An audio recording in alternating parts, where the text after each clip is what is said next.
stop everything, because what just exploded on the Browns sideline isn't a small spat. It's a grenade tossed into the middle of a locker room that's already fragile. On national TV, Jerry Jeudy marched up to Shedeur Sanders and didn't whisper a correction. He stared him down, clapped in his face, and turned a routine game moment into a viral confrontation. It looked petty, it looked personal, and it forced everyone watching to ask a brutal question. What's really going on in Cleveland? This isn't just about one missed pass or one heated reaction. It's about paychecks and expectations.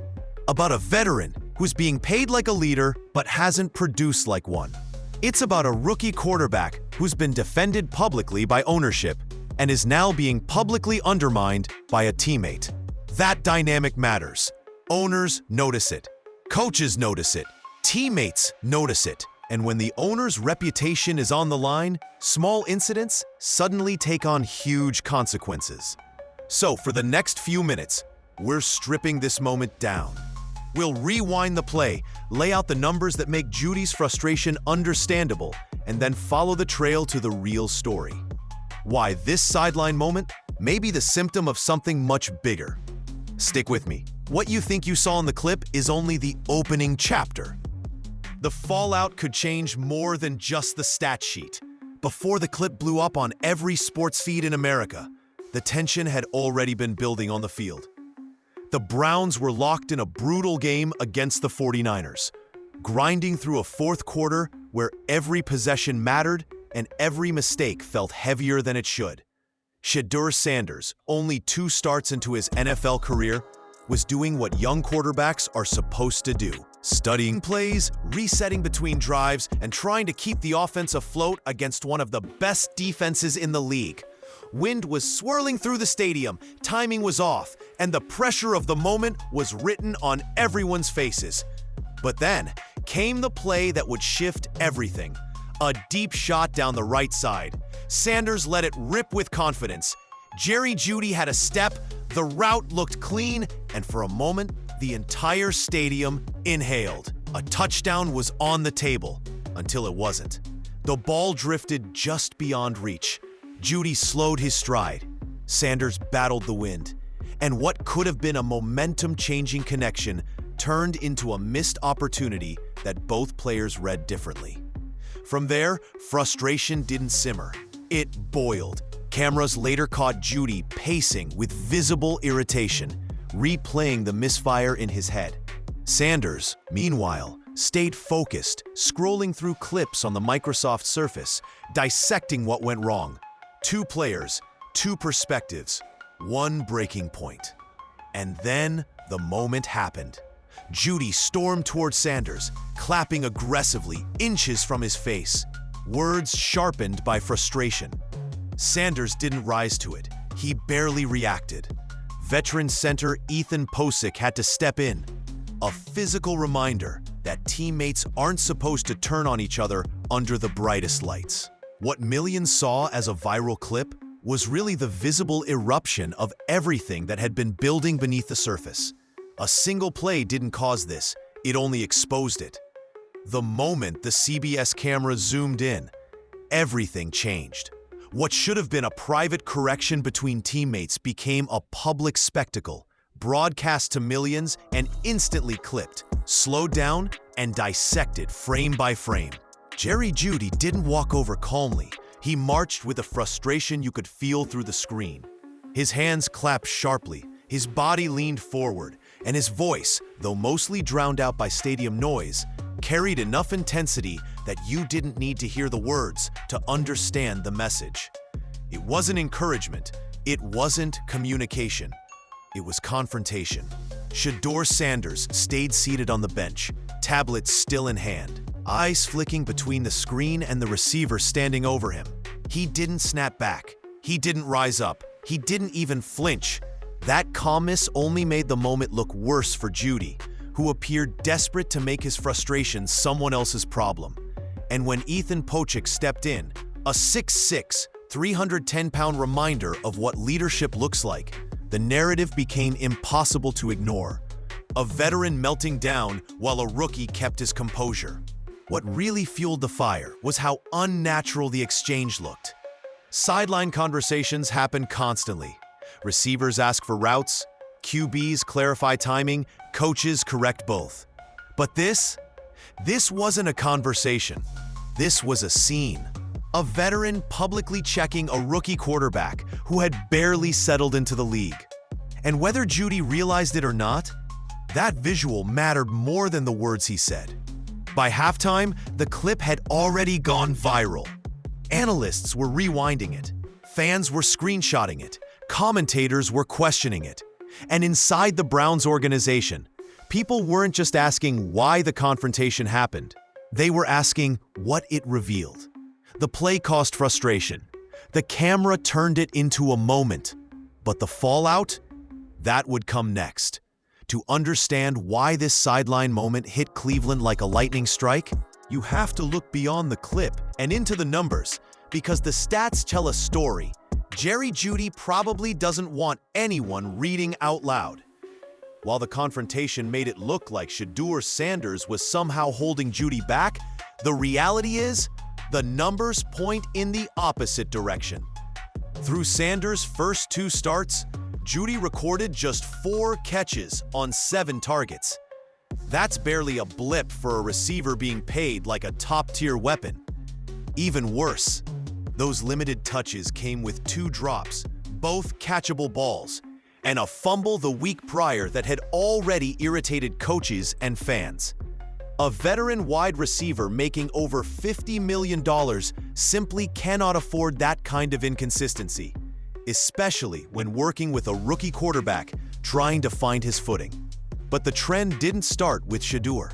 Long before Sanders threw a single NFL pass, Jeudy was already having a disappointing season. With Dillon Gabriel and Joe Flacco under center, he managed 28 catches across 10 games, averaging under 3 receptions per outing. Production far below what Cleveland expected when they acquired and extended him. And yet, in all those games, with all those missed opportunities, there was 0 footage of Jeudy confronting Flacco or Gabriel on the sideline. No clapping in faces, no public outbursts, no viral arguments. So when he suddenly erupts at Shedeur, the rookie, the newcomer, the quarterback still adjusting to NFL speed, people noticed. Teammates noticed. Coaches noticed. And according to reports, even the owner noticed. Because the stats don't just reveal poor performance. They reveal something deeper: frustration without accountability.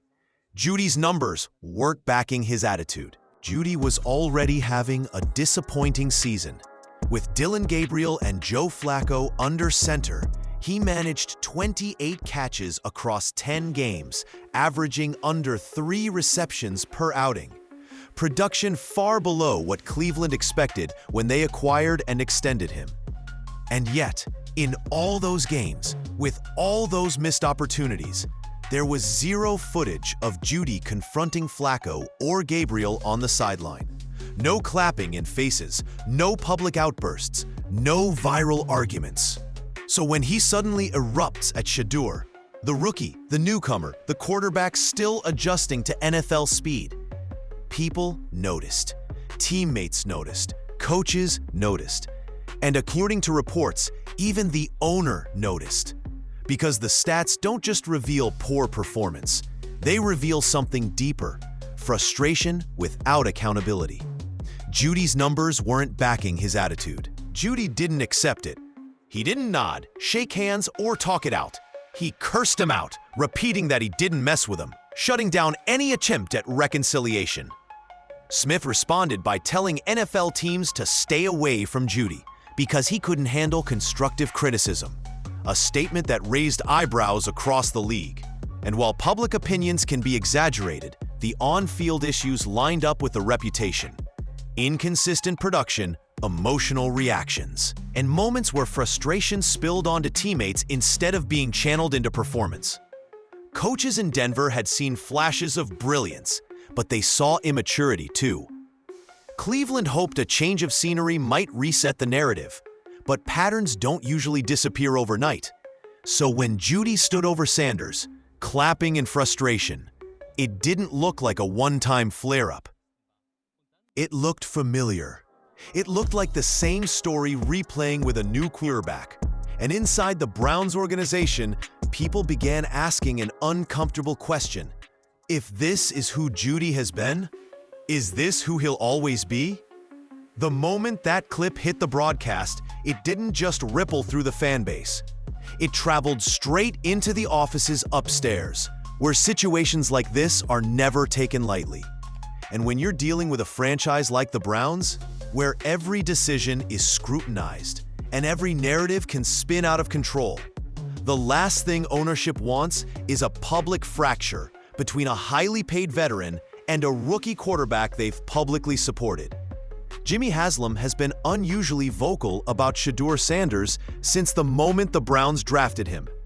When analysts questioned whether the pick was forced, Haslam stepped in fast, shutting down the idea that this was an owner-driven gamble.